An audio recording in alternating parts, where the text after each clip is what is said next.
What's funny is the day I plugged it in, for the first time I went, don't touch it, to my tech. I said, don't touch it. Don't do anything. This one just isn't. I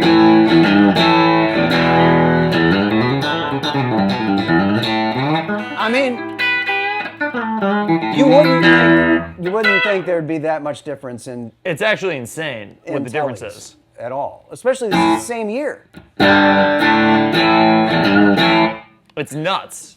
Yeah. They're like not even the same instrument. No. It's crazy. The magic, and that's what Nacho told me. Like Nacho's like, I've never loved 60s tellies, and he's like, that's the best guitar I think I've ever. This it's is the very one. special.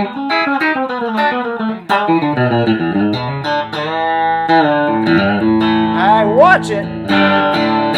What the hell? Look at him. What are you talking about? Fast forward to.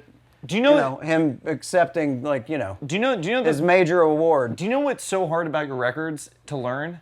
Probably. It is for so me, hard. It's hard for me to learn it. Is it hard to? Because every kid who spends endless time trying to learn your licks, it's hard to hear what's actually happening because you're listening to the steel, the piano, everything's in there. It's so hard to pick out exactly what you're doing. I feel like I never could get it.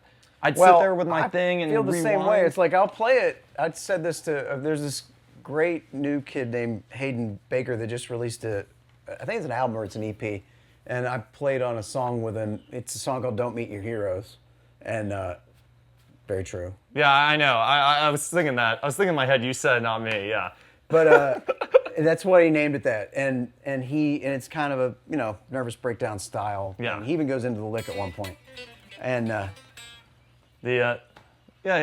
Keep. I'm just testing him. I'm gonna throw out titles of guitar songs, but he sent me the track, and I was like, yeah.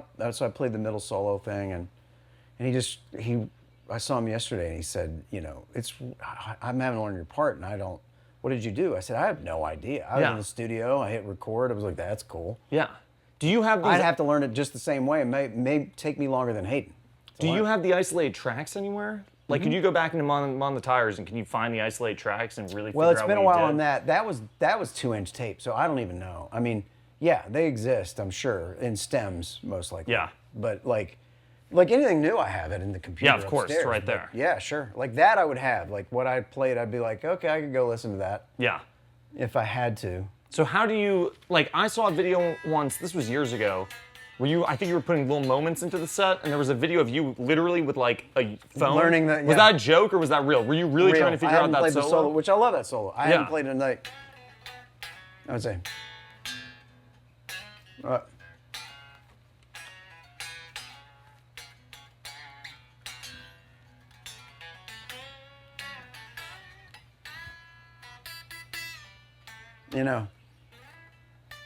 I can't remember now. But yeah, I had to learn what's funny, in the middle of a show, if we just call that song out, I could play it. I would nail it. It just comes to you. Yeah, but it's sitting here, it's like, you go, crap, I can't. Slow it down? No, I can't. You can't do it, yeah. That's like nervous, slowed down. It's weird, the lick doesn't make any sense slow down. It doesn't. It doesn't even sound good slow. Yeah, as opposed to. Then there it is. Yeah, it works. Yeah. So yeah, no, I have as much trouble as anybody else with that, and let's be honest, I'm losing a step. I want to ask you this story that's always blown my mind. When you were a kid, when you were 15 years old, you tracked down 2 Vox amplifiers. Yeah, well, with the help of John Jorgensen, I had opened for the Desert Rose Band, and that's why I wanted it. Because you saw him playing them. Yeah. And and also it was life-changing because it was like, all right, that's tone. And this was in the 80s. This was like late 80s. And everybody else, it was, the whole, like the whole, like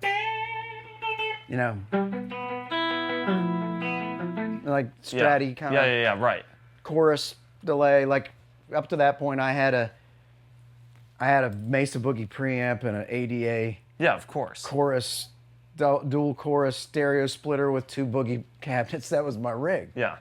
Imagine that now. It's crazy. That's a cool rig now for certain things. Yeah, right. But so then it was like, I heard,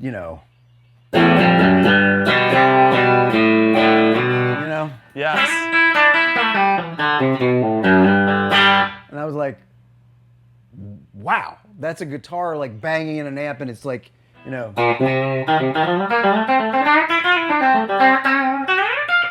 You know, Right. that stuff. The attack is so much Yeah. more emphatic. Yeah, I was like through a Vox Yes. AC30, and I went.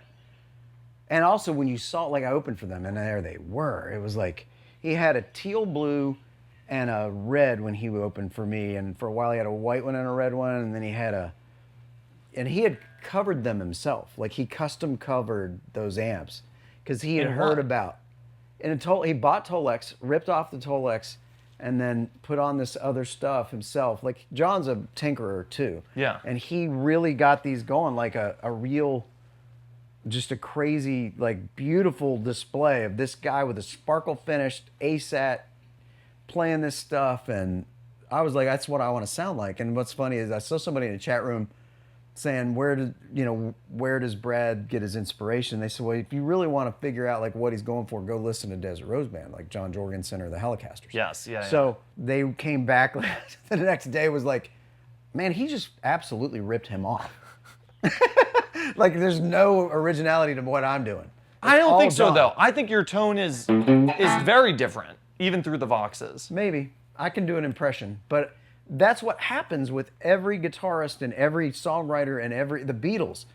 It's you trying to be your heroes and you can't, and Yes. that becomes you. Right. Like it really does. Like when you think about, like the Beatles, it was all just Chuck Berry, it was the Johnny B. Good and Right. It was Keith Richards wanting to be Chuck Berry and roll over Beethoven and all of that. Yeah. And the Beatles were like, I Want to Hold Your Hand is that attempt at that, and and then they were like, what happens if we take LSD? yeah. And they became that. But it's like, in the case of me, I'm trying to be him, or I'm trying to be, at times, Steve Wariner or Ricky Skaggs, or, But tone-wise, I went for John. I was like, okay, a Telecaster through an AC30 style amp, like a Dr. Z, Yeah. is the sound I want. And were you listening to those Brent Mason records in the Yeah. 90s too? Like, was that part of it too? Or Sure, but that was a different thing. That was a little more of a... Yeah, Brent was more of a, like, a lot of what he played was through a Fender. Yeah. There's a sound to a Fender, and this is a Harmony amp that we're plugged in right here, but like, there's a sound of a Fender that's that tighter, a little more compressed thing or something. Not compressed, what would you call it? You know what I mean? I mean, I can hear, yeah. It's scooped, To me, the Vox is a little tighter, I think, especially in the low end. Well, Voxes have that mid-range, and then Right. they go up in volume in their what they call Class A, which means they don't really, like, they don't just get to distortion. It just slowly becomes more and more harmonic. And then eventually you're like, oh yeah, that's distorted. But until then you didn't, and in that sense, it's got this really British thing that I loved, and it was, So I love picturing this, that you're calling London, basically, which is funny to think about I'm in high because school. you couldn't, like, they didn't have them here. Well, now you go into a Guitar Center and Voxes are everywhere. Yeah, But they in were way 87, more prevalent over there. They were like Fender Twins over there. Yeah. Everybody had one in their basement. Yeah. So I called a store called Music Ground in Doncaster, England, because John had said, I had asked him, I got his phone number when I opened for them, and I called him, and I was here I am, like 16, 15, 16. I might have been 15 because I couldn't drive yet. My dad had to drive me to go pick them up when they came in, because we saved money on the shipping by having them shipped locally an hour away and going there to pick them up. Yeah. Versus going all the way, like once they landed in America, the ground shipping even an hour south was like. So you drove to pick them up, and TSA had torn the boxes open, right? You know all this. Yes, yeah. Yeah, no, we got there and they searched them for drugs, Yeah. which, Because they thought guitar amps coming in, probably someone's trying to smuggle this is drugs in them. this is a backdoor operation. There's cocaine in these. And then how'd you plug both of them in together? Were you able to? Well, when I got them home, they had British plugs. They had the big thing with the three Yeah. prongs. So I was like, it was like, that was funny because I had borrowed $2,500 from my dad I was good for it because around that time of year, I was really playing. It was Christmas-ish. Yeah. And I was playing a lot of solo gigs and making a couple $100 every And time. he knew where you lived. Yeah, he knew where I lived. Right. He was my landlord. Right. So, same guy that owned that paddle right there, which is going to be... That's going to be our next... That's our next story. Yeah, okay, great. But I buy... So, John Jorgensen says, go find them wherever you can find them. So, I call these... They send them to town. It's 2 amps. I've always wanted... I've never even played through an AC30 at this point, and I've just spent $2,500 to On ship 2 of them them. from England to someone I could barely understand on the phone. You know what I mean? Yeah. Calling at weird hours. So they get there, we drive up, we get them, we drive an hour back through snow coming down. We get to within, my dad was a president of the fire department, volunteer fire department. We get to within walking distance of the house. We're 500 yards away. But we're going down the main drag, and he says, we need to wash the truck. And so there's 2 AC30s in cardboard boxes in the back of... Why does he say that? He's totally screwing He's with you, right? being him. Why If is you've he ever doing met that? him, you understand. So he's just teaching me a lesson, which he still does. Yeah. We're going to get to the paddle next. Oh, yeah. So we pull in. So he's like, we have to wash the truck. And I'm like, what? And by now, it's like 8 o'clock at night, right? Yeah. So we pull into the stall in the fire department where firefighters could wash their cars. There was the wash stall. So he gets out and he's like, help me. And I'm like helping him wash the car. And I could see the amps in the Chevy Blazer in the back. Yeah. So we wash it. We get all the salt off. He's like, we got to detail the rims. I mean, it is like The whole the thing. biggest wash job. So now we get back in the car. We go home. And then we pull into the driveway. I'm like, let's get them. So we haul them out. And by now, it's like 9:30 at night, like 9 o'clock. It's starting to get a little late to like play loud because we do have neighbors. So Yeah. we're putting the amp in the house. I get them out. I set them up. There they are. I'm like, look at them. They're beautiful. It's that I've still got one of them is still in there. What happened to the other one? The other one was not. It didn't really work, and I ended up Okay. trading it for something. Eventually. Okay, so you have them both set up. Have them both set up. So, yeah. So there they are, and I go to plug them in the wall, and they're British plugs. Right. So now we got to run down. They've just closed Radio Shack, because we need an outlet to Yeah. like solder it on, and then we call somebody else, and they get me another plug. So we wire that up, and it's about 10:30 at night. And the lady next door, Mrs. Sarah, is going to sleep. She's about 80. And I'm like, he's like, don't like. So I literally plug it in the wall and I go like, right? To hear That's it? it. Blow a fuse. No. One of the amps blew a fuse the second I plugged it in. So that's the weirdest little fuse. Had to find it. So it was the next day before I really got to play them. And then did you play them together? How'd you wire them so they were playing together? Yeah. Or were you playing them I separate? split it through a stereo splitter. So you just got a stereo pedal, splitter. put them Yeah, both you on. had one ready I to was go. ready to go. I wanted to hear both amps. And did it sound like you thought it would Yep. in your head? Yep. And is that, to me, that's the tone probably that you've been chasing your whole career. Without a doubt. Because Without a doubt. that became Long Sermon. That became, Text.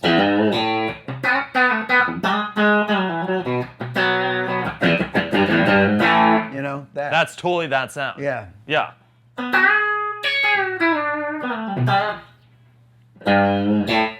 Okay, so that's Long Sermon.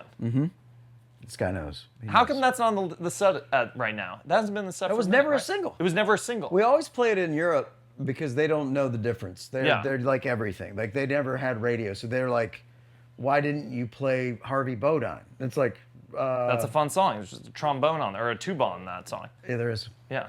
You know what I mean? But over there, you get away with. I can do it. I've thrown it in. I mean, it's fun. People don't hate it. I think there should be a moment in your set where you throw in one totally deep cut. Yeah. Have you ever thought about that? Yeah. What would you throw in? Well, it depends on the night, like Yeah. what I'm in the mood for. We've thrown Me Neither in lately. Okay, that's a It's good been one. fun. Off the And first. what's so funny is my oldest son the other day, Huck, said, "Man, I was listening to Me Neither. What a cool song, Dad." And I'm like, Yeah. "Who are you?" Like, when did this happen? You thought, but he like appreciated the humor of it finally. But you know what he said? I don't like the ending. I said, what do you mean? Don't you think it's time for me to end this song? Me neither. You know. That's a great ending. Is there anything? What's that? Is there anything? We gotta talk about this guitar that you're holding too. Is there anything? Because your kid is about how old you were when you got these Vox amps. Is there anything that either one of your kids? Is there any excitement that you see when they get anything? Yeah, Like this, like what do they want that you then see yourselves in them getting these Vox amps? They're watching the acquisition of like this, which we'll talk about this in a bit. This magical unicorn that I'm holding. Yeah. And they have their equivalents. Like for my oldest, it's things like there's comic books and the nostalgia of like that world for him. You know, he's down the rabbit hole of that. Like he really, and there's also things like he's way into art. Like he loves things like really cool artists like Banksy and like, you know, and like he's into some of that. And then my, like Jasper is a little more into like building and stuff. Like he invents things all the time. He's way into Legos. He's like, his pandemic was spent doing Legos. Like with sores on his hands from, yeah, you know, building every Lego he could afford. And then, but they collect things like that. And as far as like old stuff, like musically, they're not like, they each play the piano. Huck's really pretty good at it, but that's probably not what, I don't know what they're going to do, but that's probably not what they're going to do. Yeah. But have you seen a moment of excitement in their eyes that's equivalent to how you felt bringing those Vox amps home? Yeah, because I want to know if you screwed with them the way your dad screwed with you, stopping at the fire station. Yeah, I don't know that I'm like that, but I'm a little more. Their mom's maybe more like that. She's more like, she's like, that's great. I'm so glad you finally got that. You have to clean the kitchen. Yeah, right. Before. Yeah, you can't get that out until you've cleaned the table and whatever. That. Right. Me, I'm the one that's like, oh, Mom. Right. Yeah. You know? And that drives her nuts too, that I'm a little more like them. Right, I get it. That makes sense. Skips a generation, maybe. Yeah, it skips a generation. That's exactly right. We got to talk about these guitars. First of all, I was so jealous growing up that there wasn't a guitar that I could play that would be my signature guitar the way Paisley guitars. It's Kuhn? Kuhn, like John Kuhn from the Packers? Yeah, he's my uncle. No. Yeah. He's not. He's not. No. I'm just going to say. It's like that, but it's not like that. Yeah. Okay. But there was no Kuhn signature guitar. You do a raccoon. I should have done that. Yeah, the Kuhn. You know South Park? The yes, Coon? You know the Coon, the superhero? The Coon? Yes, yeah. I should have had that on the Cartman guitar. superhero, the Coon. Maybe I should get a sticker on that for the guitar. You totally should. For a guitar. Without a doubt. Okay, I'm so glad we cleared this up. Yeah. But your first Paisley, you bought with advance money, right? Uh-huh. Yeah. That was, well, I don't know if it was, I think it was like they just gave me the money for it. I had gotten a deal with publisher and a production deal and was working on stuff, and I was like, that was in like 95, and I was like, I'm gonna go buy a Paisley Telly, and I was like, they're like, well, we have a budget for stuff like wardrobe, and that kind of counts, and I'm like, well, if you're willing to, yeah, sure. I mean, if it's their money, great. Yeah. You know, so I think it was nothing. It was like $3,000 then. It's crazy, right? Which now, I mean. So that was your first pink Paisley. Yeah. And then what was the next one that you got of the Paisleys? It was this La Brea one. Mm-hmm. And then where are we now? So this one, when did you get this one that you're holding? Kind of last year, at the end of the year, sort of, beginning of this. And was your obsession with this color, did it only start when you got this guitar? The bottom line is like they made red. They called it Paisley Red. There's a great ad that we can show. I'll show you. It's on my phone. But did you ever see the ad for it? I don't know if I ever have. It's like so cool. It basically says like Paisley Red.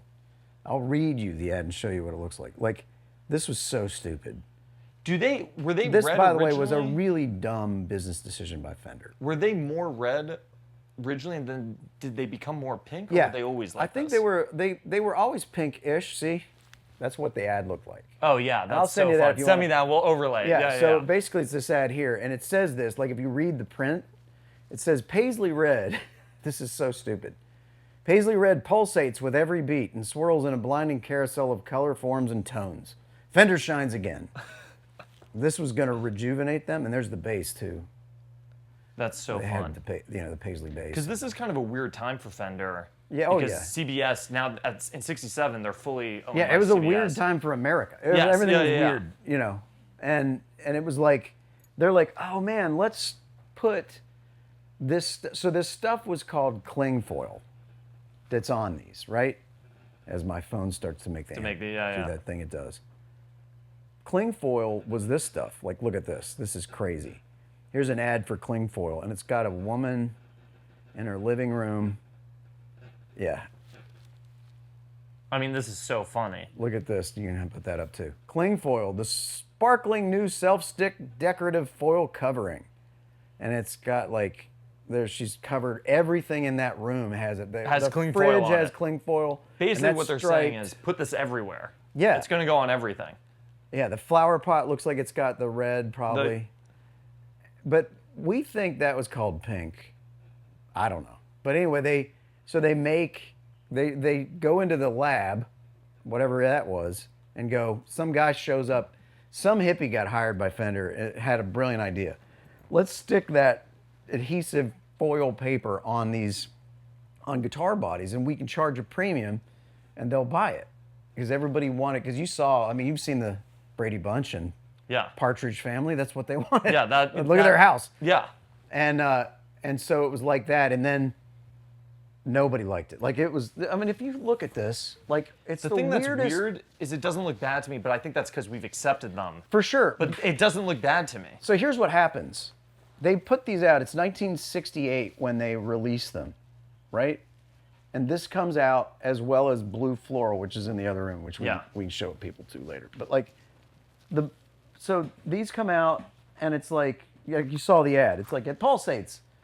Congratulations.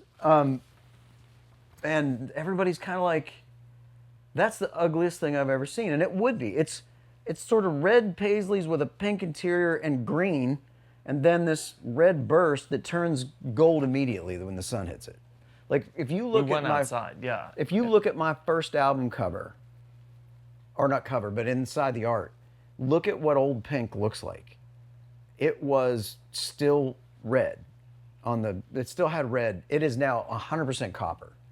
Like all that red evaporates immediately in the sunlight. That old pigment doesn't hold up. And so like everybody's thinking, oh, that's the stupidest idea ever. And by the way, it was another $100 like to get that version versus a regular telly. So they sat on the shelves. Everybody's like, I'll take the one that's 100 less that's actually pretty to me. you know? Yeah. So they send one to James Burton and go, maybe he'll do it. You know, he'll love this. So James sees it, and James has told this story, and it's great. And he's like looking at it in the case, and he's like, am I really going to play this? And so he puts it off for a few days. And then one night at the Hilton in Las Vegas, I think, he's got on his white jumpsuit. Everybody does. And Elvis is ready to go. And he goes, watch this. He puts it on. Da-da-da, da-da-da, right? Elvis looks and just stares at him the whole night. And then James goes over when it's over, and he's like, oh, man, I'm dead. Because the thing is popping from the stage unlike any instrument. And look at it, you know. And so he says, boss, I'm sorry. I won't ever do it again. And he goes, oh, no. You'll never play anything else. That's Other than amazing. that. And because Elvis loved it. If Yeah. Elvis had said, you're right, that's ugly, don't do that, We'd never hear about them, probably. they'd all have been destroyed. And instead, here's James Burton gets known for that guitar. And I told James, you're the reason I didn't have to change my name. Are you a record serious? deal. Yeah. You know what I mean? No, But it's yeah, like- right. But I told Fender, I thanked him when I first talked to him and started doing stuff with him. I was like, you made me a SIG model 4 years before I was born. Yeah, right. It's incredible. So then what's the obsession now with these? So you finally get this one about a year ago. So they made, cling foil, this substance, did not also, I don't think it sold well either. Like, I think they had it on rolls in the whole shelves. thing is just a failure. Yeah, I mean, in many ways. Like, and they had many, like, there's other flower patterns, there were stripes, there were some big square blocks, but it's all aluminum foil with adhesive, and it's got a pressed sort of pattern to it. And it's a really pretty thing. When you look at it, it's 3D. Like, these Paisleys look like they're floating on this. Yeah. And so the thing that's crazy about this is that they went with that, and so I'd always thought, why that color, and did they mock up anything else? And so we were on this quest for a long time to see, like, could this exist? And here it is. And so this is a 67. This is, we call it the Lost Paisley. It is, you know, it's crazy to me that this isn't the one that they decided to go, like, when they see these, why is this a unicorn? That ought to be the unicorn. Yes, right. It ought to be reversed, because to Yeah. me this is so much, it might have even worked in this color. This one is such a great color. Yeah. Yeah. And so, you know, that's, and what's crazy is, like, this, I don't know how many they would have done of other colors. How many do you think of these exist? I don't know. No idea. No idea. So then how do you start meddling with this to try to figure out? We've been on a hunt for this, and it's funny. You saw some of the ads that I did, or not Yes. ads. I say ads. It's me doing stupid Instagram videos. No, with they're great. With incredible technology. Yeah. Incredible special effects. Yeah. Oh, it's amazing. You really Spielberg thought I over was here. going to die, didn't you? I did. And what's interesting is you put Zach in the role of the character who gets stabbed by Yeah, the you want to booby do that traps. next time? I I'll can be always here. use a great Zach Yeah. sidekick. I'm here. Say the word. Yeah. One of my absolutely. favorite comments was, isn't he a little tall to be short round? right. But, like, yeah, I said, because I wanted people to know about this as I played it in Europe and started to get questions like, what is that? And so I was like, we should do a funny reveal of this thing that is really, to me, this, and you've played it, it's special. This guitar is insane. And the difference between the pink one and this one, which are And that's a great guitar. killer guitar. But how does a great guitar get bested by such a degree? I don't know. And I've recorded with this lately on some things, and it's like, what? And in the studio, it's the same thing. It's like, just, I don't know, it speaks. It just comes to life. Yeah. But this is the fun part. My wife is so over this. She is so like, I'm so done with this. You know, and I've got some other friends that we've been, like, talking about, like, what do you do with this, and how do we let people sort of, like, share in this thing? And we're working on that. But it's like, as she walks by and we're on the phone, she's like, if I talked about anything this much, you would probably leave me. Maybe. Yeah. Is there anything else to say about these guitars? Man, I just think coming to a city near you. Right? Coming to a city near you. Yeah, maybe. and also, like, we are trying to, like, figure out, like, how do other people get to experience this. But,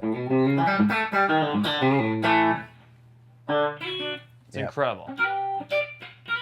but yeah, I think it's just fun to, like, what's neat about this is, like, as somebody with a namesake of that, when I wasn't around when they did all that, to have sort of discovered this potential thing that could be, like, I think there's a legacy thing to this a little bit, you know?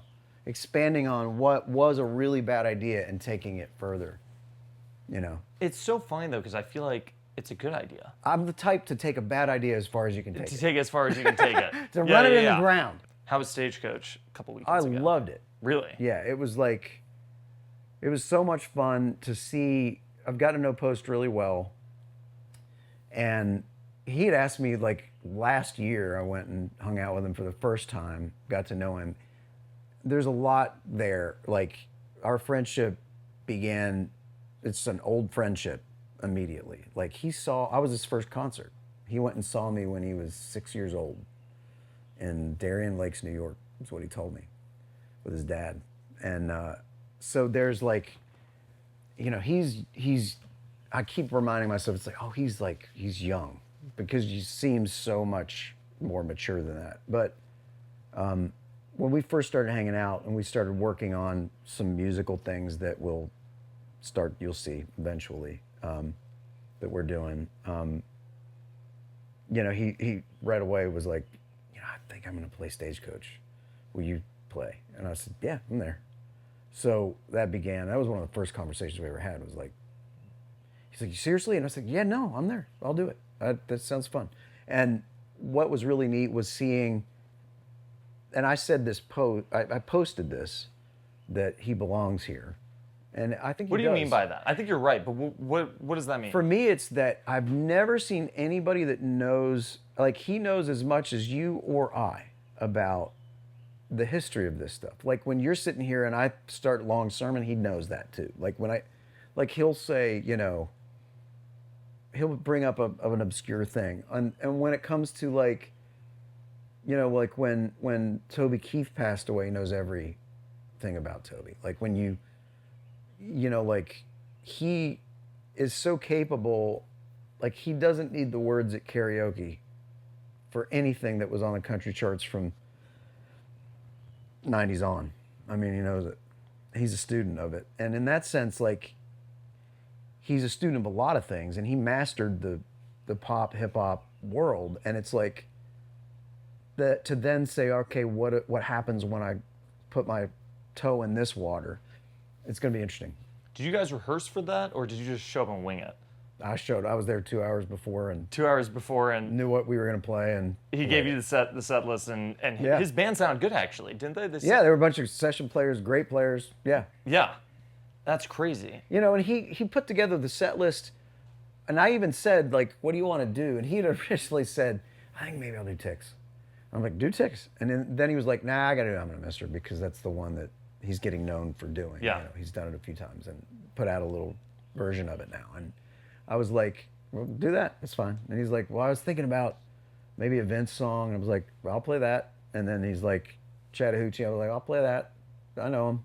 I even told him, I said, don't bring me out and then expect me to like go home. I'm going to stay there and play some songs. Do you ever? If I'm setting the rig up. We're gonna do it. And you guys jammed for it was great. A couple songs. Yeah, it was great to see the reaction. I think he was emotional over the love he felt, and everybody loved it. Like it was so cool that he did these covers, and he's doing this the right way. He's immersed himself in our town. It's a great set. It was amazing. It's fun, and it's so much fun to vicariously watch this guy who comes at it like he's a new artist again. Yeah. Do you ever find yourself in a situation in a crowd where you could play someone the fishing song for the first time? Is there any room where no one's ever heard it and you get to experience that reaction from them? For every now and then. Yeah, no. What is that? Is that like a super corporate setting? I think what is that? I was playing a thing at the White House for all the governors and some of Congress. And here's like a cross section, and you know, it was so funny because the red state governors knew what was coming. Right. The blue state governors did not. Right. You know what I mean? Right. It was hilarious. It was like, oh, you're not a fan. When you're laughing at that, it's like, thanks for laughing, but... That was the giveaway that you're not a fan, because if you were a fan, you would know that song. Yeah, they're like, you know, when you see the elbow going, Yeah. How about that? And do any of those people come up to you before and they say, Brad, just want to say I'm a huge fan. I love all your music. And then you see them laughing, you go, caught you. You're not a fan. Well, that's like the woman the other day that's like, I think you're amazing and I love your duet with Morgan Wallen. No, someone said that to you? Yeah, I was like, thanks. Thanks. Yeah. Appreciate that. Have you been a fan a long time? Long time. Long time. And then plays the fishing song, starts laughing. That's right. That's the giveaway. Do you find something I've always been fascinated about you is you seem to appeal to both sides of the aisle, where you've talked about flying, you know, with Obama, and then you'll hang out with the Bushes. Mm-hmm. Is there something about you that you think both sides of the aisle can come together on and agree with? Is it just the music? I would hope so. That would be the goal. That would totally be the goal. I hope so. I mean, I just would have no appeal of no desire to be just like, I only want a certain group that are just like me. And because, by the way, I don't even know where I fall on half the stuff. It's like, to me, it's like we're all collectively, especially in a concert. And that's why it's like you never want to get political in a concert if you can help it. I mean, there's sometimes you need to speak up, obviously, but especially think about a summer outdoor concert. I mean, I'm there to sing I'm Gonna Miss Her and water and mud on the tires and then She's Everything and Whiskey Lullaby. And I mean, and that's what they came for. And I hope whoever you are, you feel comfortable there, wherever you stand, you know. Yeah. Because again, country music should really be the thing that unites in a great way, because it's all about like telling real stories, you know. And it's one thing to make a point that maybe not everyone agrees with in a song, but it should be a collective experience to, like, you know, unite. Right. Absolutely. It's so funny because I wore a Unity t-shirt at one of the CMAs, and Chris Stapleton came up afterwards and he's like, you realize your guitar strap hid the Y, your whole performance. I was like, so I was basically out there and it said unit. the whole time. Unit. That'll do it. Great. Yeah, great. That was what I was going for. That was exactly it. Here's something I've always been curious about. So you took guitar lessons at one point in your career from a guy named Roger Horde. Roger's amazing. Yes. What did you not have that you learned from him, or that you went to him to try to learn on the guitar? Roger, everything. Like when it comes to like, I think the things you learn on the guitar that are the most important, you teach yourself. Like the basics. Like that comes from sitting and whittling away at, you know, just figuring out like your scales, and then figuring out like what's your... That comes from sitting. Where'd there. you learn that? From Buck Owens? From I Don guess, Rich? yeah, James Burton. Or James Always Burton. goes back to James. Yeah. So, but Roger was the type that Roger was such a student and is such a monster. Like Roger would be like I would say, I want to learn Yankee Doodle Dixie, the Chet thing. Yeah, right. Which is and then on top. Yeah.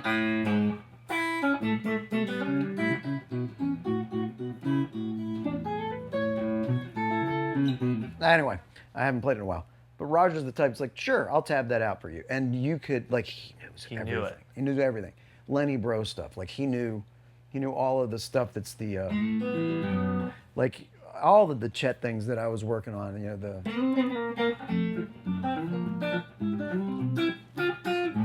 you know, just things that you want to, finger style, jazz, anything. How would he break it down to you, like, when you think about jazz, because some of your licks that you play are very jazzy. Totally. What are you thinking about? Are you thinking about the triads? Are you thinking about the scales? Or the chords? Are you that in depth with it? Like, how do you end up finding those other notes? It becomes second nature. Like when you take a guy like Red Volkart. Yeah, who played your wedding. Played my wedding. Yeah. I love Red. But, you know, Red will do like, you know, he'll do like a whole tone scale. And it's like you got the, you know, like what note creates that tension that is then resolved.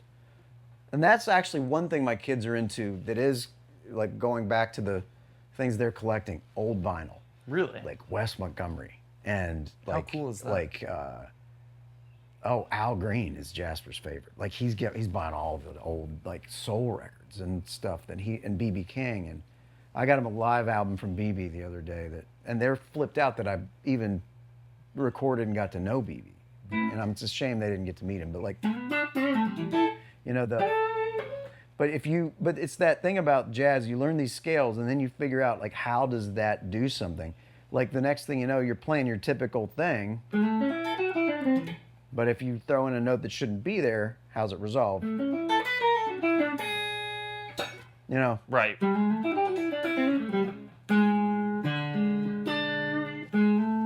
And you want that to resolve, and you find you know.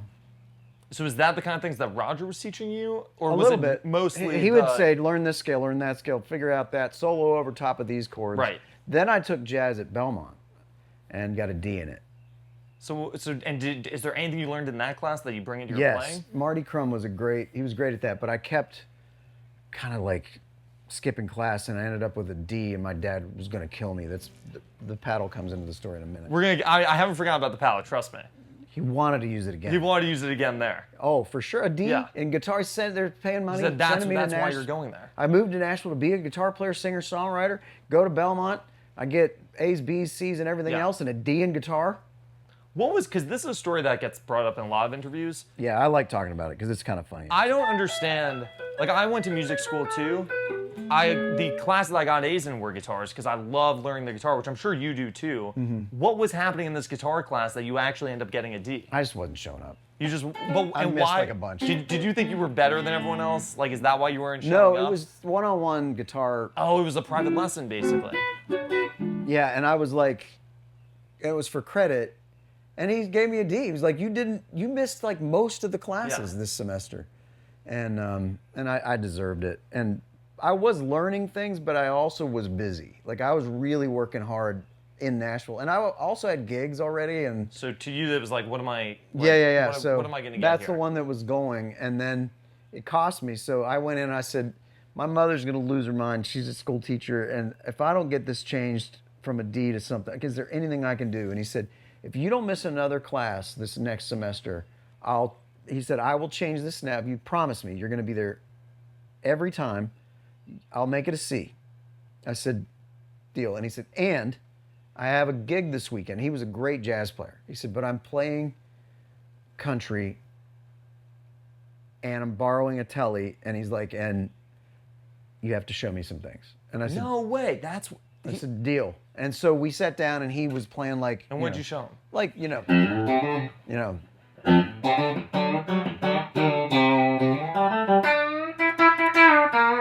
You know what I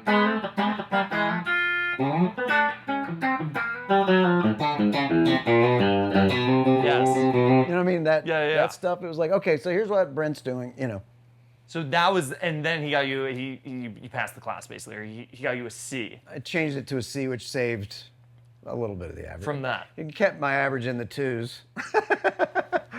And then when you also at Belmont, when you spend so much time in the studio, and when you go in late at night, and Yeah. with Frank, So right? And you would. Yeah, me and my producer, Frank Rogers, and Doug Sadler, a great engineer, and my couple band guys, and it was free studio access, but the hours were like, it was like they shut the thing down at like 9 at night or 10 maybe, and so Doug was studio manager, so he would engineer, and then we would stay in there until they kicked us out, and then we would literally pretend to lock up. You know, they didn't have any cameras or anything yet, so we'd lock ourselves in, and we would record, but we couldn't get out because everything locked. So we'd be in there, we'd get food and drinks and stay, and then be there till 6 a.m. And then at 6 a.m. we'd start to load out before everybody showed back up. Right. One time, Bob Malone, the head of the school, was coming in the morning about 7:30, and we're like sticking the speakers that we used back in the storage cabinet. Yeah. And we're walking, like holding these big, like woofer speakers into the cabinet, and around the corner comes Bob, and it's me and I think James Gregory, the bass player that I was with, and then he comes around the corner, and we're going in and loading in, like to put everything away from. And we came and started to back out again as if, and he's like, setting up early. Good job, boys. Right. Early bird gets the worm. So basically, Yeah. he came in, you said, shit, we're packing up. You said, let's just set up. If he had looked close, we looked like we'd been up all night. But exactly right. And do you think that time in there in the studio, was that where do you feel like you got the sound for that first record, Who Needs Absolutely, Pictures? because I remember I had some of these songs, like, and I remember like, because we had this thing where we cut everything too slow for a while. And What do you mean, like tempo-wise? Oh, yes. Like, yeah. Like We Danced was originally like.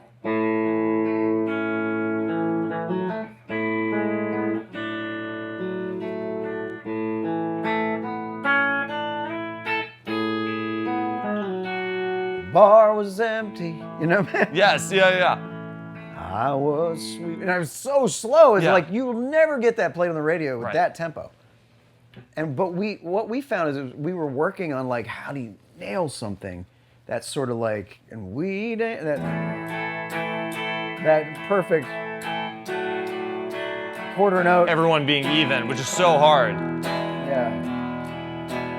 And we were like, the drums are like, and long before you could quantize everything in a computer. Right, you need to be perfect. Yeah. So that was it. And isn't it weird? I've always heard that the label they didn't want you to play guitars on the record. I don't know. Now I forget all that, but they were good. What it was is I wanted Frank to produce. He was a student with me. I wanted to use my band. They definitely didn't want that. And I was like, but that's what I want to be. I want to be like these guys, Merle and Buck, especially Buck. Buck did what he wanted. Right. You know, and so it was like that. It was like, let's go in and make something nobody's making, you know. So they said, we'll go in and cut 4 songs and we'll see how they go. And they gave us the budget to cut 4 songs, and they were, and we went in and cut 4. First 4, turned them in, played them for them, and I think we blew them away. It was Long Sermon, We Danced, Who Needs Pictures, and Me Neither. Those were the first 4 we cut. And those are the record. Like, we didn't touch them. That was it. That's what you hear. And they said, okay, you can do the rest of the record. That's what sold it to them. Yeah, for sure. Were you in the early days? I mean, you've got one of the best bands in country music. I would think so. I think those guys are completely underrated and overlooked. The guys that have played with me, there's a reason we've been together this long and nobody's left. And were they that good when you found them? Is that why? No. But why were you so loyal to them? Was it Neither was I. But why were you so loyal to them? Were they amazing players, or was the idea of just having a band really cool? My drummer is the key. His name's Ben Caesar. He's played every record since the second. That was when he came along. He's unbelievable. He's like this guy that grew up playing rock and jazz and has the sensibility. He's Berkeley trained. But that's to say, like, Berkeley trained means nothing in the sense of feel. Like, they can't teach you feel. He just, like, I've never felt as in the pocket as I have with him. Like, he nails what he does. And he's really meticulous, too. I mean, when you think about something like Time Warp, what's going on drum-wise in that, the jazz stuff. He's so steady. And the speed of that, yeah.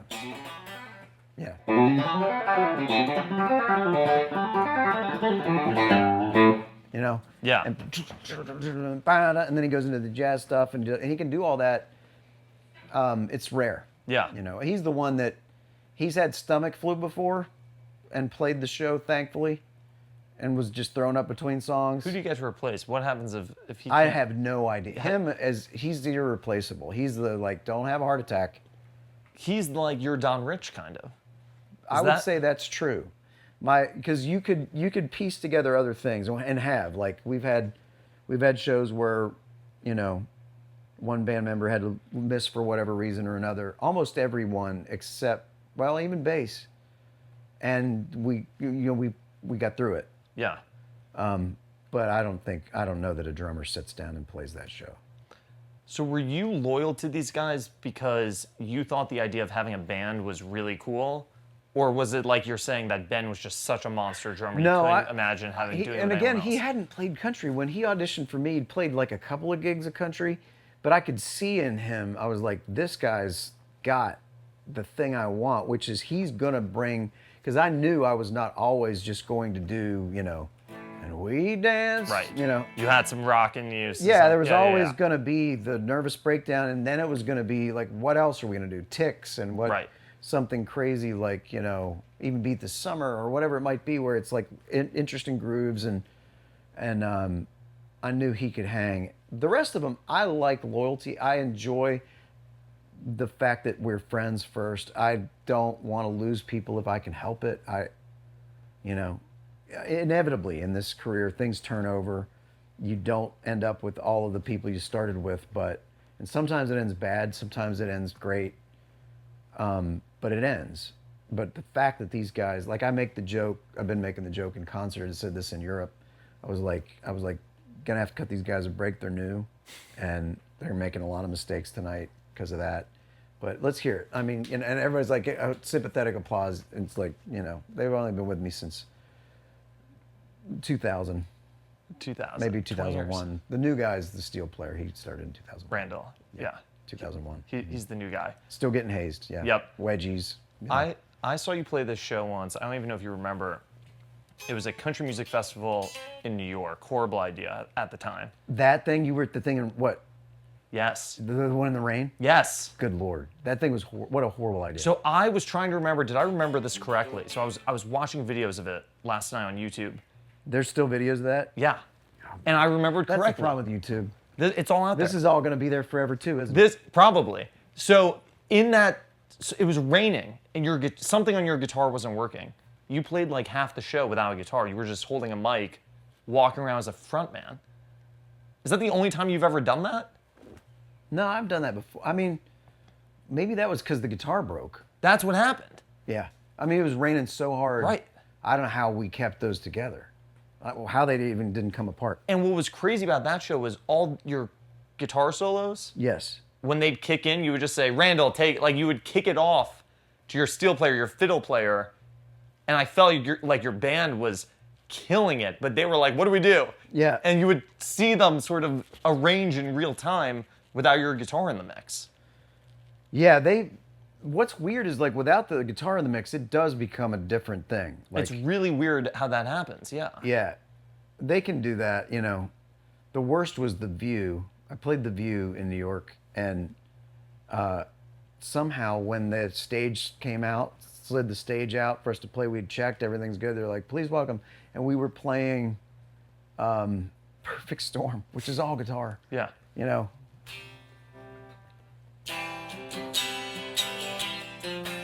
You know, and the solo and all of that, right?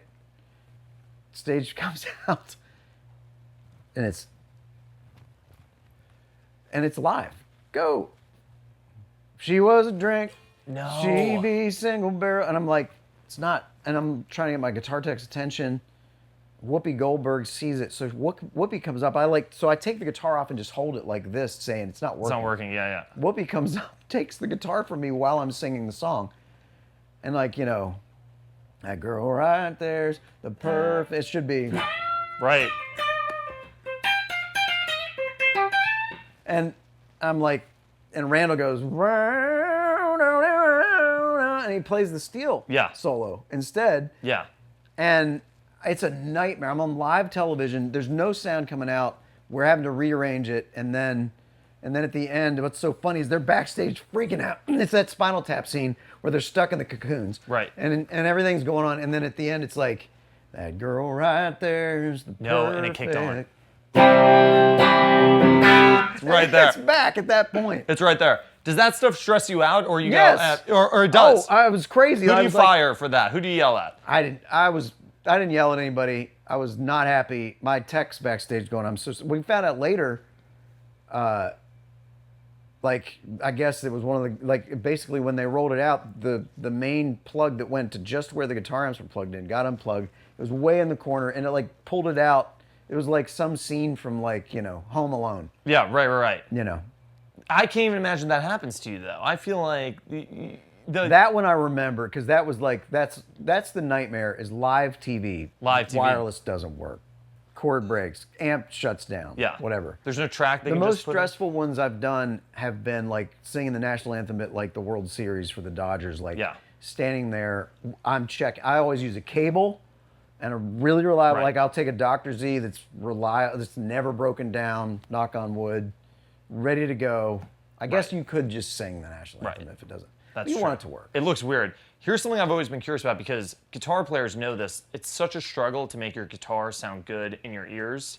Always. Do you struggle with that? Yeah. And does that piss you off that you have the best guitars, the best gear, it sounds incredible? We've got it to where it sounds good now. I mean, we've had to hack it over the years, but it's like the trick is where they sit behind me, so I still feel it. Because I play loud on stage, and no one can believe that I get away with this, because a lot of lead singers make you stick the amps. Right.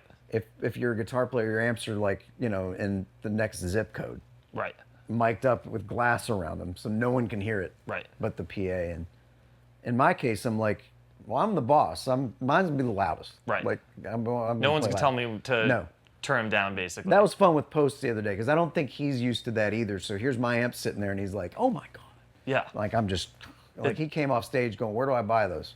You know, and you know, and in that sense, like, with that, we've got a good ear mix going. I've got a couple of mics on it that are good, and I know, you know, it's funny. It's like you can go through all the mics you want, but the best sounding thing is an SM57 in the right spot on a Vox Blue, and then I've got a Royer ribbon mic too. Right on it.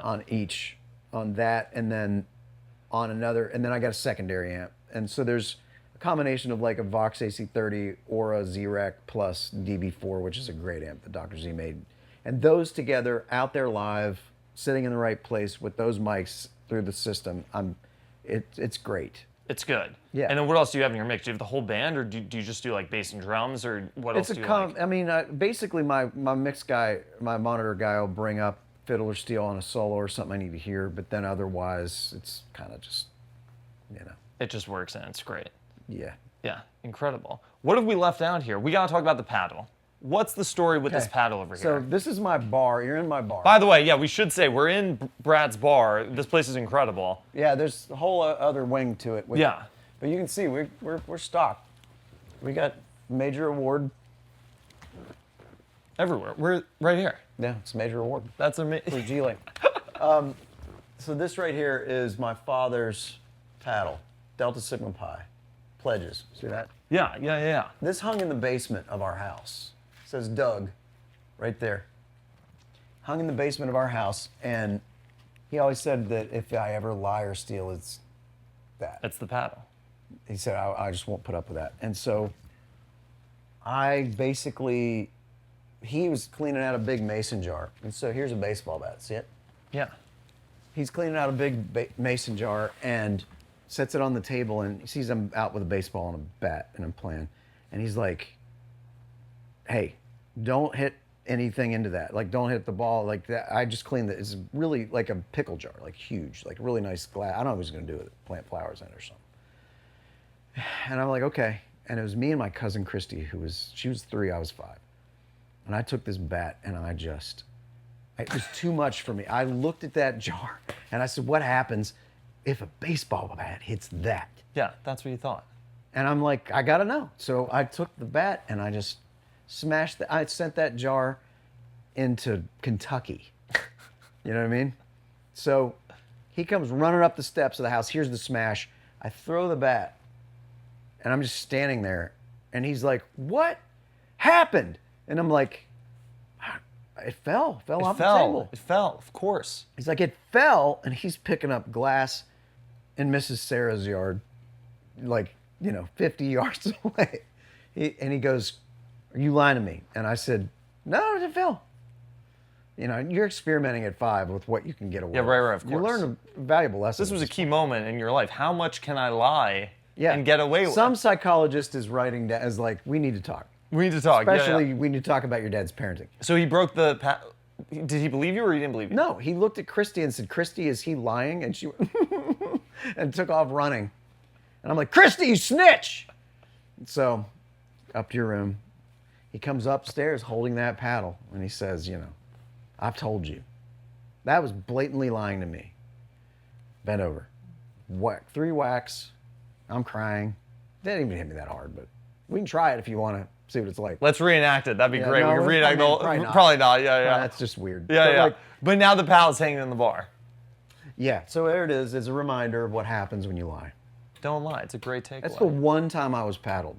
Really? It didn't take more than that. You never lied again? No, Unbelievable. that was a lie. Just now. Just now, that was the lie, right? I just think it's crazy. Even this story that your label at one point screwed up. I think was it a Grammy nomination? This is how you got the fishing song on the radio. I'm gonna Mister was on the radio. This is how you got it on the radio. It is an interesting. That's a weird one. I guess everything happens for a reason. Is this? But it's not a great. Like, it shouldn't have had to happen that way.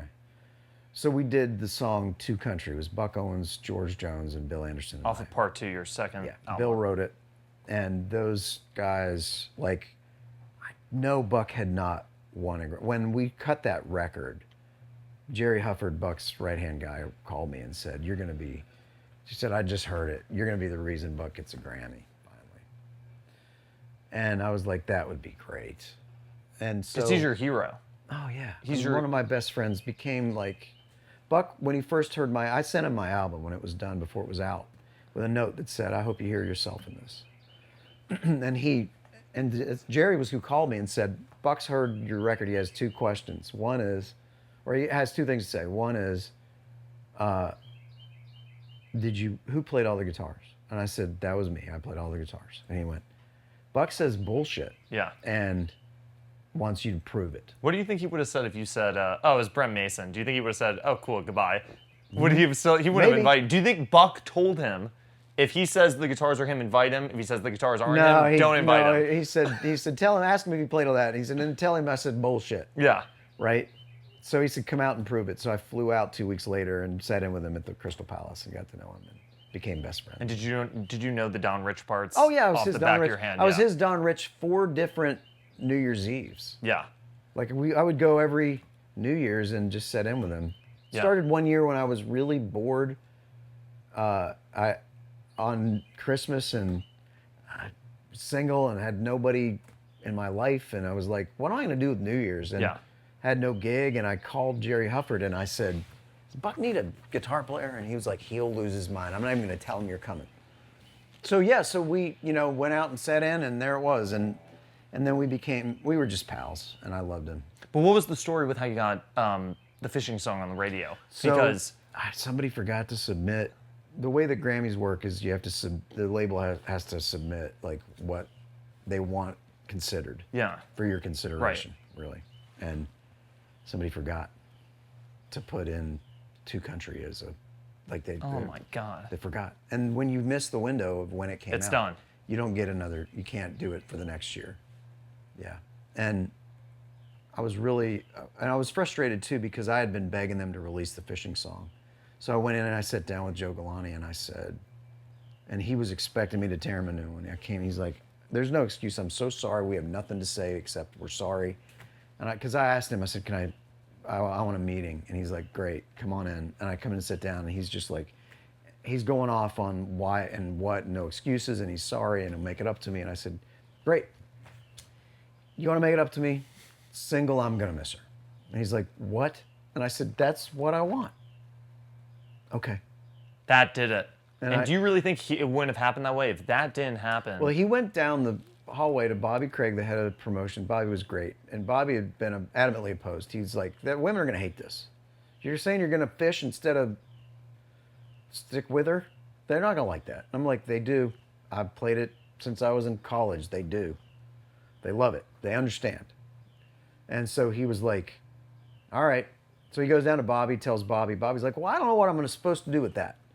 And he's like, get it as high as you can get it.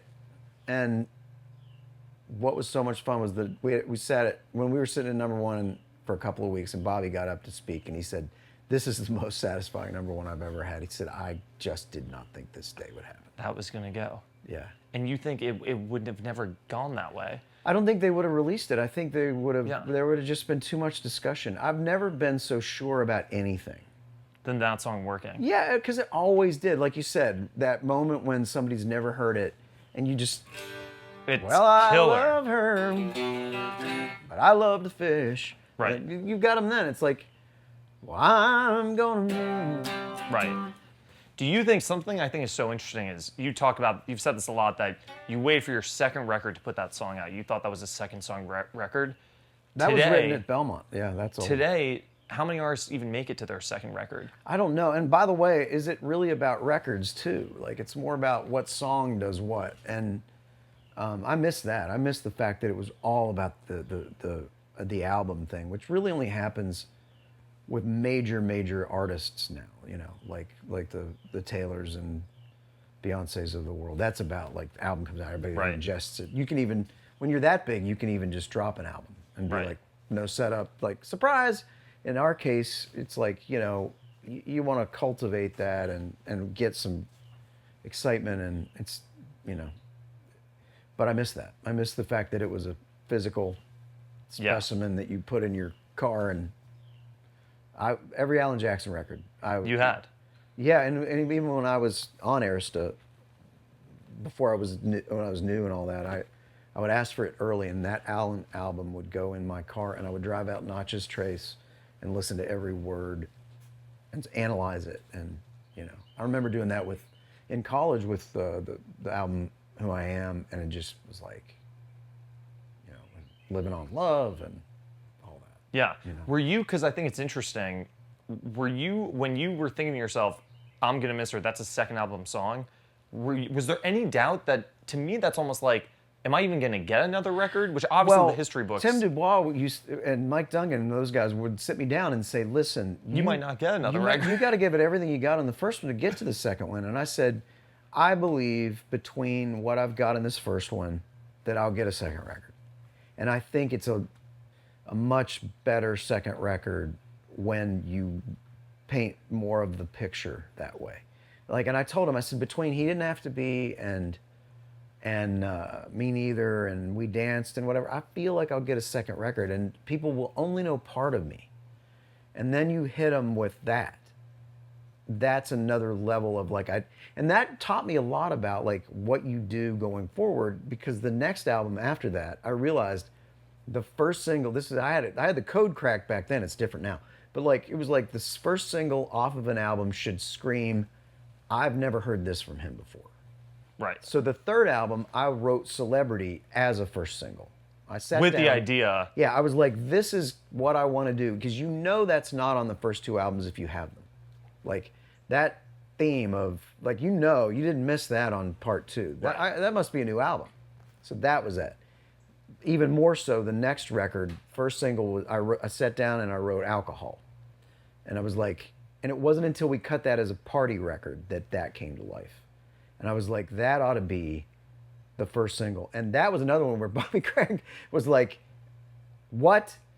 And they went in, and here's a 4-minute song sung from the perspective of alcohol, about all the things terrible and funny and everything that can happen based on this. And all the way through to the, the sing-along part of it. And Bobby's like, what am I supposed to do with this now? But you heard Alcohol. You probably remember. Yeah. That was new for me. That type of song. Sure. Yeah. It was like, what is this? Like a 6/8 waltz. It was very, yeah. But I had that feeling where I thought, what is this with ticks? That was the first album next. Yes. First song next album. To me, I remember that single. saying, I've never heard anything. So you notice like the trend. It's like from Celebrity to Alcohol to right. Ticks. First single was always, and then the first single of American Saturday Night was Then. Which is a totally different thing from those other ones. Which you knew you hadn't missed. Right. On another record. Is there a record that you think your playing really came into what it is? To me, it's probably Mud on the Tires. But does that feel right to you? Yes, Where I you think really so. found your style? I think so, although I knew what it was in Who Needs Pictures and everything. Definitely. But as far as like, oh, now we can do some crazy stuff. Yeah. That was Mud, because it's like, like with Mud on the Tires, you can really see that I was really hanging out. Like I was going out and sitting in with Red Volkart in Austin and, kind of playing some guitar gigs and really going, because on the Mud solo, it's like the,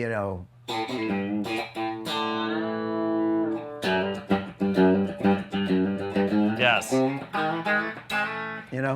That's very Volkart.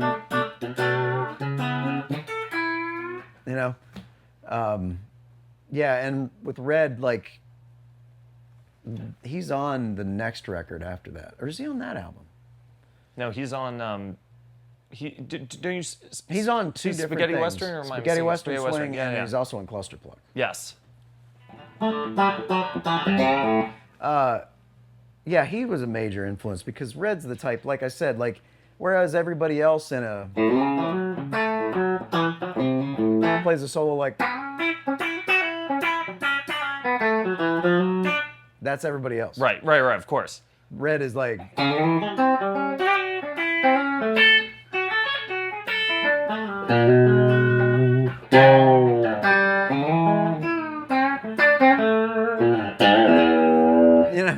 Right. Wow, Yeah. that's sort of like,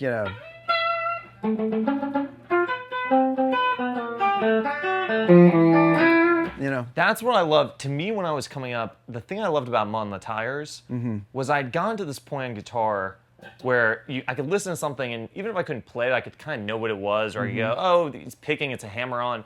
To me, the guitar on Mud on the Tires, it's almost like a magic trick, some of it. It's like, well, and what is that? And Celebrity's that, like the solos like this one. Yeah. Like,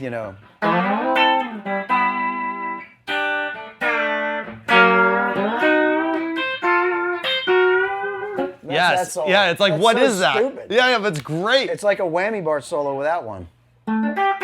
You know.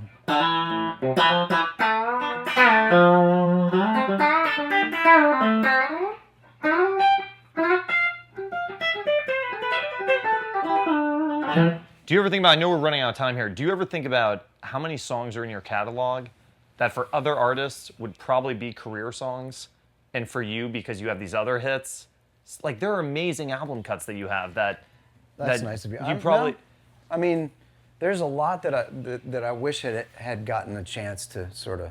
what do you think? Would you say? Or, Oh, there's a bunch. Like, let me think about it. Like every record, there's one or two that I'm like, like Famous People could have been that's a great. a great song. Yeah. It is a great song. Yeah, and you know what's interesting about that is that's. Yeah, no, that I mean, that's a really. That would have been one. Let me think about it. Like every record, there's that one that got away. I've thought about that too. Like someday. Like No, I think. Well, I feel like No could have been. Oh yeah, that's me and Bill Anderson and John Randall wrote that. Yeah. You know, sometimes the answer is no. Yeah.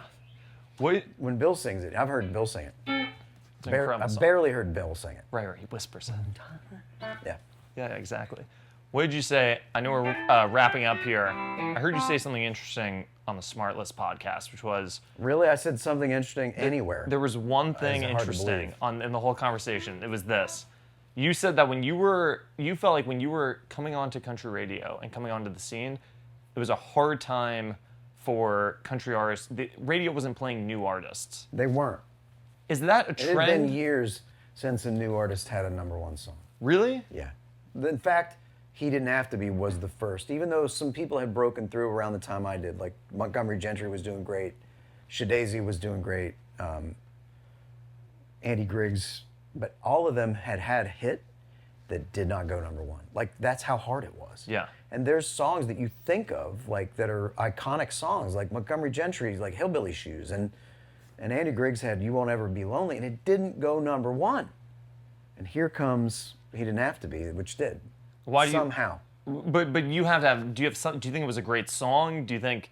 That one was special in that it definitely like changed people's lives that had heard it and knew the situation and needed someone to put that song in their life. Like it was just at the #1 party, I cried my eyes out because they put together phone testimonials that radio stations had gotten from people, where it's like, you don't understand. This man has done so much for me, and he didn't have to. And this song is everything I ever wanted to say to him, and I played it for him, and we danced to it at the wedding, and he's my dad. It doesn't matter that he's not, you know. And it was like, and somebody else is like, you know, he passed away, but I got to play this for him. I mean, it was like this crazy, you know, It the just things hit. that happen with It- songs. yeah. Every songwriter, the gift that you want, that I want for every songwriter is not just success, but you need to understand sometime what it feels like when somebody's story is the story you didn't expect, life-changing thing, all because you sat in a room just like these chairs where we write and had a great time and wrote a song you love and then went and got lunch, and the next thing you know, someone's life is different because of that afternoon you spent with somebody you probably like. Yeah. It's really cool. What more can you ask for? than Nothing. that? That's the thing about this town that I hope never changes, is that's the songwriting community, and that's what Nashville is. That's how Nashville is different from other formats in New York and LA and Chicago and Atlanta and places that make music. There's such the sort of like team of people that you love. Sometimes it's somebody new. Sometimes it's somebody you've sat with that knows every dirty secret you've ever had, and you sit down and you tell some jokes and you goof around and you write a bunch of bad stuff, and then now and then, here comes the thing that somebody needed. Yeah. It's great. Brad, thanks for inviting us into your home Oh. studio right here. Kidding me? Can we get another I didn't lick? invite him. I don't even know what. I just showed up with all this gear. I he show said. up. Here's this guy that like knows too much about me. Can I ask you about a lick I always tried to learn? And I almost would be surprised. I don't know that I know it. I would be surprised. Okay, but it's an idea. It's the second verse of That's Love. You play this swing lick. Oh man, I don't. That's an. I had a album cut. feeling you would feel this way. I've been trying to learn this lick my whole life. it's the first thing it does to me. Let's hear it. I even want to know what's going through your head when you hear that lick, because I'm curious, like, where that would have even come I from. barely remember. I mean, we used to play that in the show, but it's been a while. I love this song. You are a deep dive guy. You're gonna hear this lick. You're gonna go, that's a great lick. Second verse.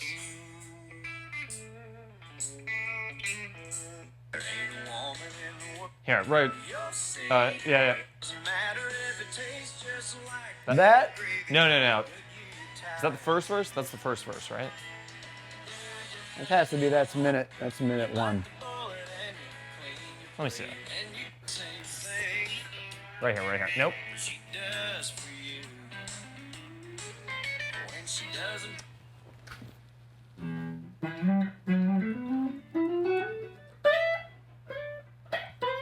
Yeah. That's kind of it, yeah. That almost sounds like the Rosanna lick or something. Like. Yeah. I forget. Yeah. You know, it's that. That's it. Where's that from? Is that like a swing thing, or you just made that up?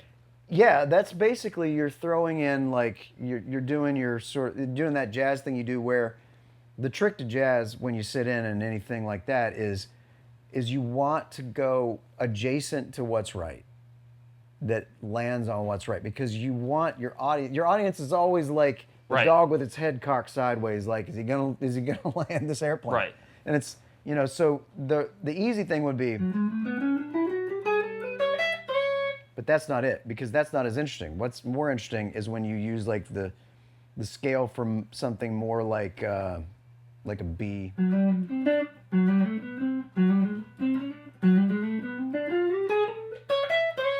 So you're using like,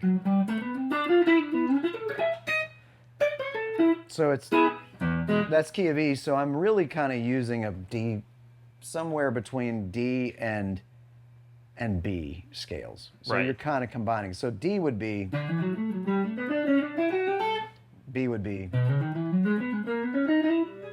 and so you gotta,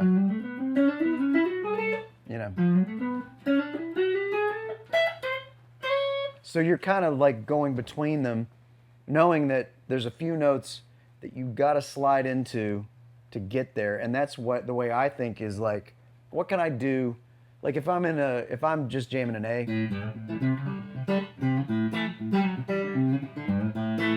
Well, what's interesting is like, what if I pretend, this is just modes, but what if I pretend I'm in C,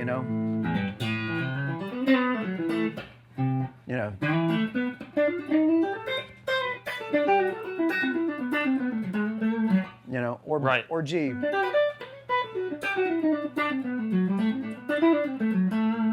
And you're still in it. And I feel like the Allman Brothers did that. Like, Yes, when of it's course. Those modes of like Jessica or Ramblin' Man or anything. Yeah. Where does the Robin Ford influence come into your playing? Because he was a big influence, right? Or do I? For sure, blues-wise, yeah.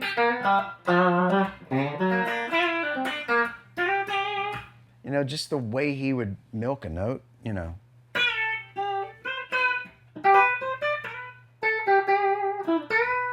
That to me.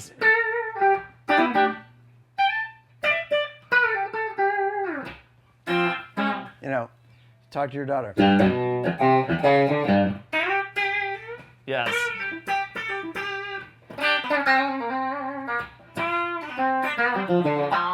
That kind of stuff. Yes. Yeah. That's so Robin, and that's so you too. Like it sounds so That's much what's like fun you're about playing. blues and country playing like this is that the same exact notes played by B.B. King and Albert Collins and Robin Ford and Joe Bonamassa and they're all different. Right. Same notes. And it's like, who that is.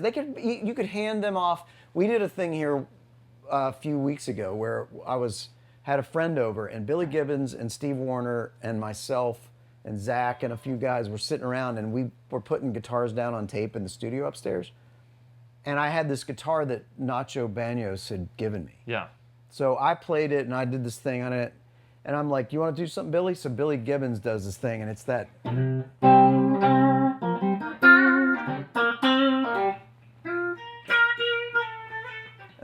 the way he played the note, and then Steve Warner's doing it, it's like. Same thing. It sounds. And then it sounded different for completely everyone. different. And then Zach, and it's back to me, and it's, you know, like. And it's just different. Like Right. every single one, you'd think it was a different guitar and amp and everything. Right. It's crazy. But that's the fun part about like making these records over the years. I've been able to sort of like throw in these crazy influences, and it's still country. Like throw in that blues or that rock or that jazz or whatever it might be, and you know, just like in Time Warp.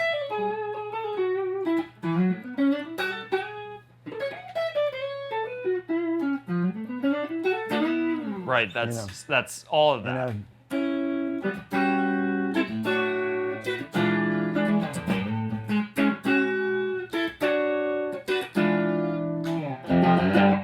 Right. Yeah.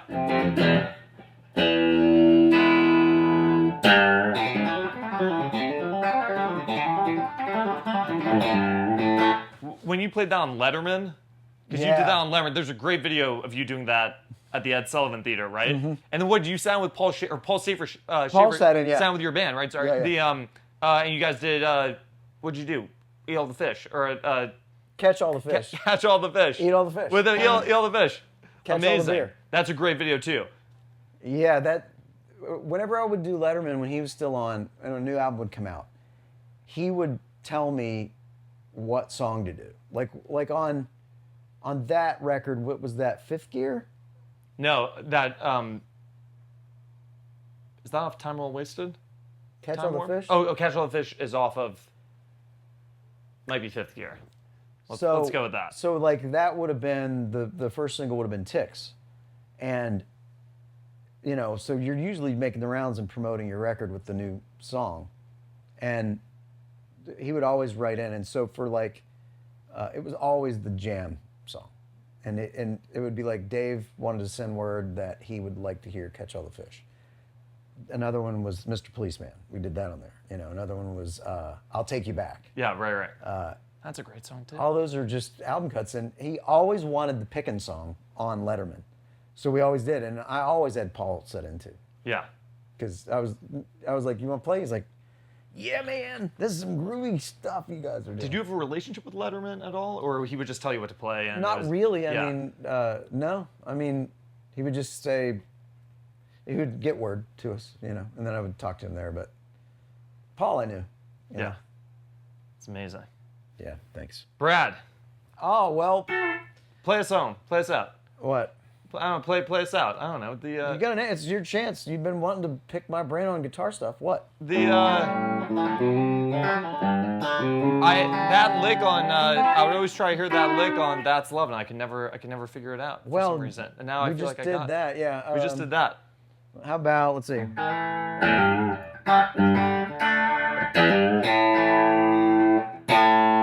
Oh, there's also this nugget in Ticks. Give me a great lick. Give me a lick that I'm gonna go home and watch and learn.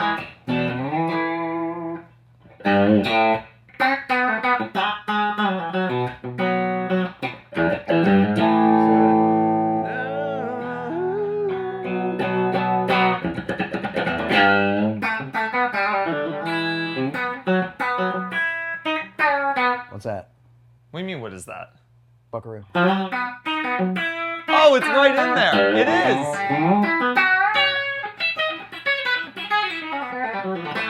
That's a buckaroo. You just dropped that in there. Mm-hmm. And actually, Jerry Hufford called the day that came out and went, I've never noticed that. that's in there, isn't it? I said, yes. I've I never said, noticed don't tell that. anybody we don't want sued. He said, Buck's not going to sue you. Yeah.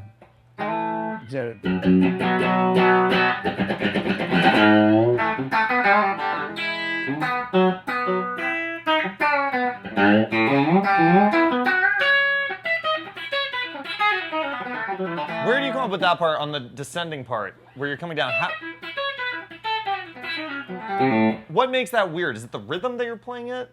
I guess so. It's such a weird sounding That lick, isn't. I don't know where I got that. That's my thing. Like that kind of thing. That is definitely That's a signature thing. It's something that I've done. Just sort of like. Where else do you do that kind of thing? American Saturday Night. Yeah.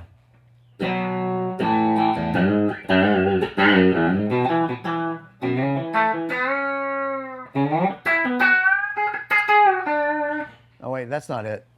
Wait, what is it? I gotta think it. Margaritas in the moonlight, just another name.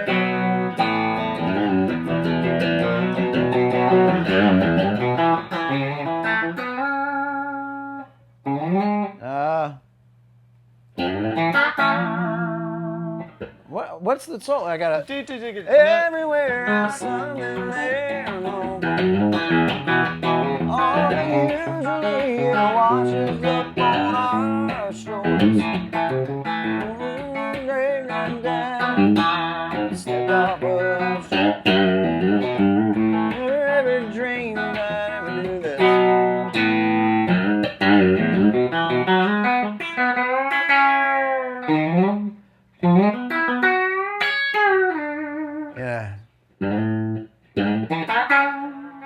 Yeah, this is the one. Yeah, that's it.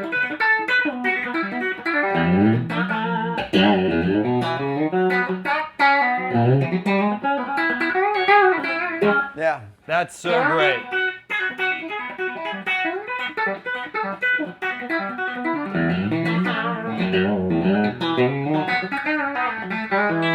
Yeah. Where'd you get that bend when you bend that chord?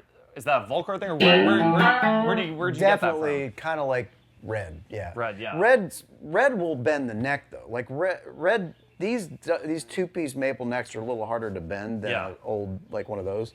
But you go, Red will go and grab his guitar and just like, you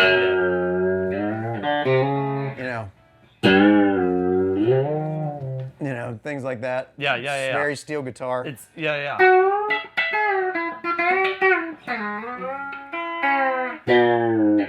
You know, but he's great at grabbing that. Like I started the full chord bends a while ago because I was like, oh, this is fun. That was on like Celebrity when it was that, you know.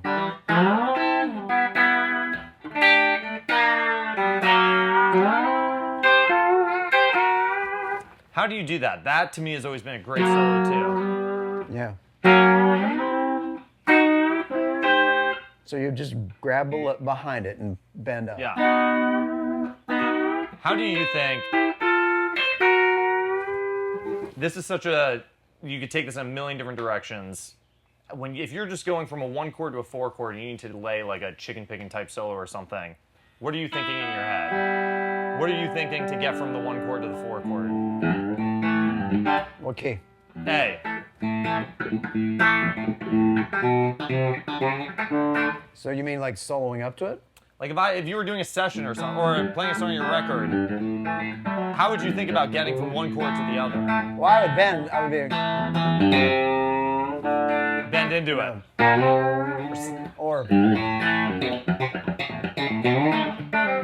Or you could, you know.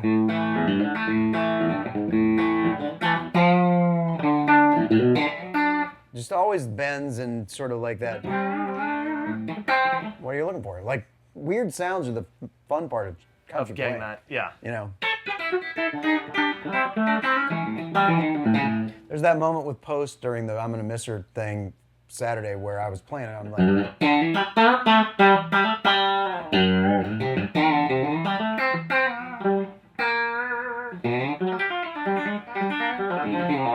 And he was like, "What?" Yes, I saw it. So He was freaking out. And I kind of threw it on way too thick. Was that something you were chasing? Like when you were growing up, you were playing like you were playing all these gigs. Did you notice that when you would play a lick like that, the crowd would go crazy? And is that why your guitar playing evolved that way at all? No, the crowd would leave. They didn't. My wife's like, "Not so many notes." No, but don't you think that's what? I think it's the fun part of country to me. Yes, is that yeah. That's what I love about country musicianship is that when you listen to bluegrass, those guys. Yes. There's a great song in one of the, I think it might be the EMI catalog. It's "You Can't Make Love to Bluegrass." Yeah. Can't make love to you can't. bluegrass. Yeah. But it's that. It's like, you know, But what is it about this style of playing that you just love? Is it the fact that you kind of get to I'm from show... the mountains of West Virginia. Yeah. It is that. You know. I would think if I had your ability, I would love playing this way because it's like you're showing off, but it's so playful. It almost has like a joyousness to it. But you get to show everyone how much time you've spent on this guitar instantly. It just presents that. And it's, well, to me, it's the, you know, like one of the things my sound man has always said, who I've also had the same sound man since the beginning, a guy named Kevin Freeman, who's great. And, you know, he's like, he sings to get to the solo. Yeah.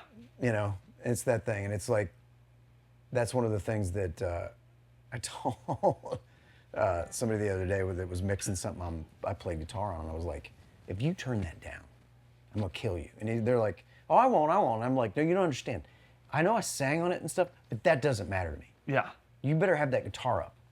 It's the guitar. Or the paddle's gonna come in. Exactly, I'll carry that thing around. Yeah. No, but it's like, to me, that's the fun part of like how, like part of what makes a record mine is that. Like you gotta have a little of that going on. Something You have to. Something that has that thing. And like you said, it all goes back to I got those amps. I started down a path of a sound, and there it is, you know. And incorporating, and that's the beauty of this, is you incorporate all of these guys that we talked about, Buck and Red Volkart and Steve Warner and Vince Gill and, you know, James Burton and Don and every guitar player that I meet now that has bought the Paisley Telly and is, you know, ordered a Dr. Z or whatever it might be, it feels like, okay, that lives on, that's amazing. Right. And they'll do something new with it, maybe better. Right. Quickly, before we wrap up, what's the current standing of the store? It's doing amazing work. Doing great. And it's still doing great, and like where do we go from here? Like, what's the next phase with it? I think we're talking about like expanding it some. We're in the process of doubling the amount of people served, which is an undertaking, but it was a goal. And that's been great because I think we're almost there. And then we just had a really successful comedy night with Dusty Slay and John Christ, and we raised $200,000 in like an hour and a half at Zany's for basically telling jokes and making fools of ourselves. And it's been the most rewarding thing. It's such a great way to give back to Belmont too, because like being in partnership with them, what Dr. Jones is doing over there. I say Dr. Jones now, I realize like he needs a fedora, doesn't he? But it's like, it's such a great thing to be able to say, like Kim's there today volunteering. She's there, you know, she's a better person than me. Right. But, we knew that going in. Yeah. But like being able to leave this also as something that helps the town I live in, because there's so many things you do as an artist that are so far from where you live, but this is a big deal to be able to like help Nashville, which has been the reason I have everything I have and has given me this career, you know, especially that school, as you know. Of course, I did the Opry night for Belmont a few weeks ago and called out Marty Crum for the D in guitar. Is he still there? I don't think he still teaches there, but I did get I just said, screw you, Marty Crum, and played a song. Yeah, right, of course. It was fun. I love it. Brad. Thank you. What a pleasure. Thank you. You too. You're a great guy. I can't believe it's taken me this long to get to hang out with you. Absolutely. We'll have to do it again. We will. Absolutely. I'm sure we'll have a new guitar to talk about next time. I can't wait. Yeah. John. Hey. We got a buddy here. Hi, John. So, I'm here with your former student who is every bit the great guitar player you hoped he would become. I don't know what he was like when you were teaching him, but he was probably terrible back then. I was awful. I was horrible. Yeah. He's great now. Yeah. I think he's great. I've gotten better. I think you did a great job, John. This is the guy right here. I asked him to teach me every one of your licks, and he would try to learn them and then show them to me. Would you do that?